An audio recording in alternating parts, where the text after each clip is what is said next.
कैसे हैं आप लोग। आज हम पौराणिक कथाओं में धृतराष्ट्र की पुत्री के बारे में जानेंगे। चलिए शुरू करें। हमने महाभारत में शांतनु, भीष्म, धृतराष्ट्र, गांधारी, पांडु, कुंती, पांडवों और कौरवों के बारे में पढ़ा, सुना और देखा। लेकिन महाभारत से जुड़ा एक पात्र ऐसा भी है जिसके बारे में महाभारत में अधिक चर्चा नहीं की गई है। वह है हस्तिनापुर नरेश धृतराष्ट्र और उनकी पत्नी गांधारी की पुत्री और अपने 100 भाइयों की इकलौती बहन दुशाला। जी हाँ दोस्तों, महाराज धृतराष्ट्र और गांधारी के 100 पुत्रों के अलावा एक पुत्री भी थी जिसका नाम दुशाला था। अब प्रश्न यह उठता है कि हस्तिनापुर नरेश धृतराष्ट्र और उनकी पत्नी गांधारी की पुत्री दुशाला का जन्म कब हुआ था। महाभारत के अनुसार महाराज धृतराष्ट्र की पत्नी गांधारी को 100 पुत्रों का वरदान प्राप्त हुआ था। हुआ यह था कि एक बार महर्षि वेद व्यास हस्तिनापुर पधारे। उनके ठहरने और खाने पीने की व्यवस्था राजमहल में की और यह सारी व्यवस्था गांधारी ने स्वयं अपने निरीक्षण में कराई थी। विश्राम और भोजन की व्यवस्था देखकर महर्षि वेदव्यास अत्यंत प्रसन्न हुए और गांधारी से कहा कि मैं तुम्हारे सेवा भाव से अति प्रसन्न हुआ, मांगो जो वर मांगना चाहती हो।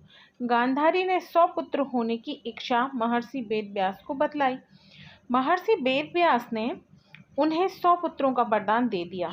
कुछ दिनों पश्चात गांधारी ने गर्भ धारण किया, लेकिन 2 वर्ष बीत जाने के बाद भी गांधारी को पुत्र प्राप्त नहीं हुआ। इस कारण गांधारी अत्यंत दुखी रहने लगी।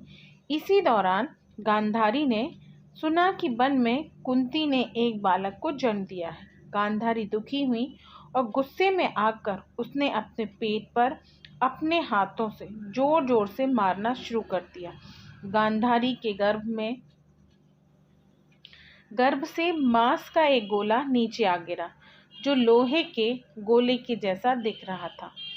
उसको देखकर गांधारी आश्चर्य में पड़ गई और सोचने लगी कि 2 वर्षों से यह लोहे का गोला मैं अपने गर्भ में धारण किए हुए हूँ। गांधारी ने इस लोहे के गोले को फेंकने का निश्चय किया।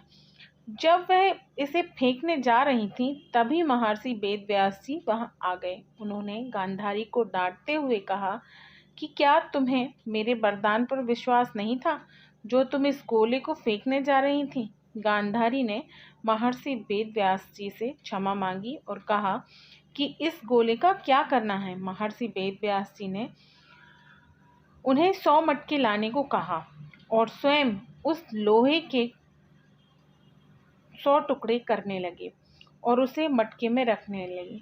जब लोहे के 100 टुकड़े करने के बाद और उसे मटके में रखने के बाद भी एक टुकड़ा बच गया जिसे महर्षि वेदव्यास जी ने एक और mटके में रख दिया। चूंकि उन्होंने गांधारी की इच्छा के अनुसार उसे 100 पुत्रों का वरदान दिया था, इस कारण 100 मटके से गांधारी को 100 पुत्रों की प्राप्ति हुई और जो बचा हुआ लोहे का गोले जो अलग मटके में रखा गया था उससे गांधारी को एक पुत्री की प्राप्ति हुई जिसका नाम दुशाला रखा गया। बचपन से ही सभी राजकुमारों की तरह दुशाला को भी सारी सुख सुविधाएं प्राप्त थीं। दुशाला के 100 भाई भी उसे अत्यंत स्नेह करते थे।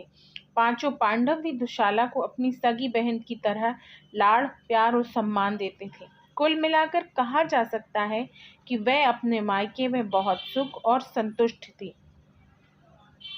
लेकिन जब दुशाला के विवाह हुआ उसके बाद उसके जीवन में संकट और दुखों का आना शुरू हो गया। दुशाला का विवाह सिंध देश के राजा जयद्रथ से हुआ था। वैसे तो सिंधु नरेश जयद्रथ बहुत शूरवीर थे, लेकिन अपनी पत्नी दुशाला के प्रति उनका व्यवहार ठीक नहीं रहता था। दूसरी स्त्रियों से भी उनके प्रेम प्रसंगों और भोग विलास की बातें दुशाला को ज्ञात थी। यही कारण था कि दुर्योधन की इकलौती बहन दुशाला अपने पति जयद्रथ और अपने ससुराल में खुश नहीं थी, लेकिन इस बात को वह किसी के सामने प्रकट नहीं होने देती थी और ना ही अपने पति का उसने कभी विरोध किया। दुशाला के पुत्र का नाम सूरत था। जिसे बाद में पांडु पुत्र अर्जुन ने क्षमा भी किया था। इसके बारे में कभी बाद में चर्चा करेंगे। तो आपको मेरी कहानी कैसी लगी बताइएगा ज़रूर।